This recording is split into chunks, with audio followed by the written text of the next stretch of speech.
It happened in the middle of a quiet Saturday afternoon, the kind where lives were supposed to remain unchanged. You can't just let him disrupt the floor. The manager's voice cracked like a whip, slicing through the soft jazz humming. In the background, all eyes turned. Forks paused midair. Conversations froze. There, in the heart of the opulent Midtown restaurant, a young black waitress knelt beside a boy whose fragile legs trembled under the weight of braces. His name was Nathaniel Quinn, 8 years old, barely able to balance.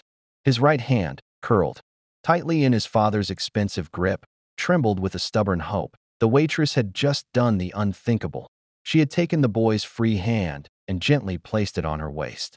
"Go ahead, you lead," she whispered, defying the invisible walls that separated the billionaire father from the servers, the privileged from the forgotten, the abled from the disabled. The manager's face flushed red. "She's interfering with service.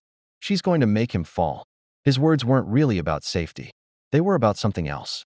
About lines not meant to be crossed. But the boy's father, Richard Quinn, a man whose face had graced Forbes magazine covers, whose mergers toppled corporations, stood frozen, his throat clenched tight as he watched his son's uncertain steps as Nathaniel's feet shuffled. 1, 2, a crooked rhythm, his tiny shoes scraping the polished floor. But the waitress never let go. In that suspended moment, no one spoke. No one intervened, except the billionaire's heart. It began to break. Her name was Aisha. People rarely remembered the names of those who carried trays, who refilled water glasses without being asked. But today, the universe would remember her.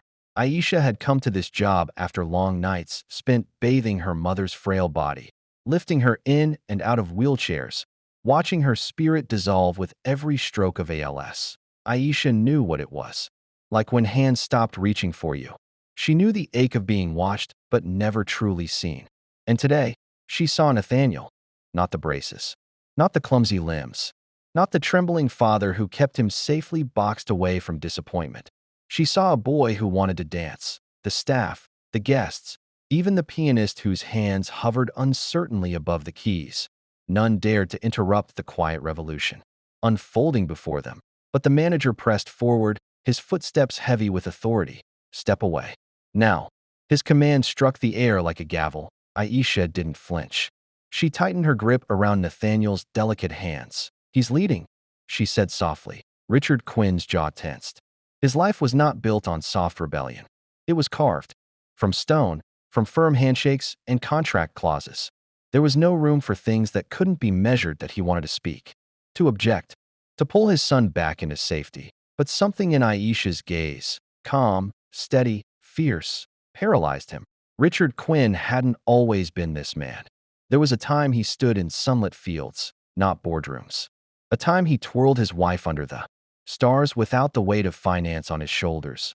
But that was before the accident, before the rainy night, the fractured spine, the whispered prognosis that Nathaniel would never walk. That night, Richard buried his heart inside spreadsheets. He purchased the most advanced therapy, the most expensive braces, the finest private care. He wrote checks as if money could reassemble shattered nerve endings. But he never danced with his son. Not once. Perhaps he had been too afraid to watch him fall. Perhaps he had been too afraid to watch himself fail. As the dance continued, slow and awkward, the room's tension thickened. Some guests whispered disapprovingly. Some turned away, uninterested in discomfort. Some filmed, but no one helped. Aisha led Nathaniel through each crooked step, never once guiding his feet, only following them. His smile, wide and irrepressible, eclipsed the room's silent disapproval. And then it happened. Nathaniel lost his balance. His legs buckled, gasps fluttered like startled birds. But Aisha was already there, steadying him, anchoring him to the ground, whispering something that only he could hear. Richard took a step forward. The manager seized the moment. "You're done here. Get out." The words sliced through the fragile beauty of the moment. But Aisha didn't plead. She didn't argue. She smoothed Nathaniel's shirt, met his father's conflicted gaze, and smiled. A quiet smile, the kind that speaks of battles fought in silence. "Thank you for dancing with me," she whispered to Nathaniel. Then, without a word to the manager, she placed her apron on the table and walked toward the exit. The room remained painfully silent. No one applauded. No one stopped her. Richard stood at the center, torn between the man he had always been and the father he had failed to become. His son clutched his hand. "Daddy," Nathaniel beamed. "Did you see? I led the dance." Richard's throat constricted. He sank to one knee, his expensive suit brushing the floor. For the first time in years, he looked into his son's eyes without calculating risk, without measuring progress. "You did," Richard whispered, his voice raw. "You did." That night, the billionaire sat alone in the penthouse that now felt too large, too quiet. His phone buzzed, a call from the manager. "We removed the waitress as you wanted, Mr. Quinn." Richard stared at the city lights, his reflection fractured in the glass. "No," he said slowly. "I didn't want that." "But you said." "Nothing, sir." And that was the truth. He had said nothing. He had watched injustice unfold and let silence be his signature. But something had changed. At Richard's next call was to the restaurant's owner. A call that would cost the manager his position. A call that would rewrite the policies on customer dignity. But his most important call was the one that came the next morning. That IT took hours to track her down.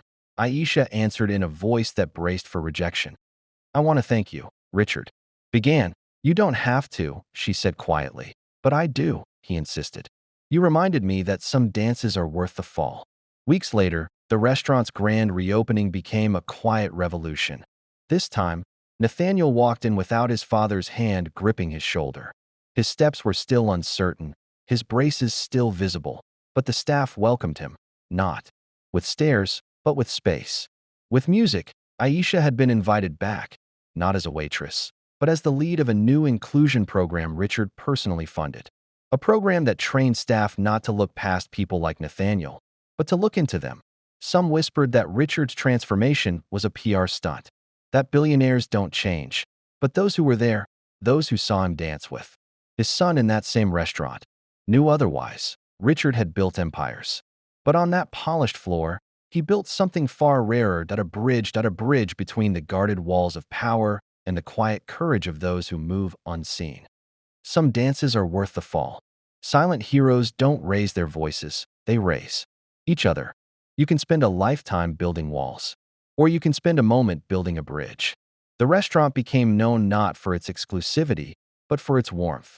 Nathaniel, once confined by braces and caution, now led the opening dance at every charity event his father hosted. Aisha, no longer carrying trays, became a silent symbol of quiet revolutions, and Richard, still powerful, still wealthy, walked a little slower, knelt a little more often, and finally understood that sometimes the smallest hands carry the heaviest lessons. In a world rushing past quiet moments, it's easy to forget that kindness isn't always loud. Sometimes it's a hand offered to lead. Sometimes it's a step taken despite the fear of falling. And sometimes it's the courage to speak through action when words fall silent. Wherever you are in the world, I invite you to share your thoughts. Have you ever witnessed a silent hero? Have you ever been one? Let me know in the comments. And if this story touched you, consider subscribing for more stories that honor those who carry unseen battles. Because sometimes, the quietest stories change us the most.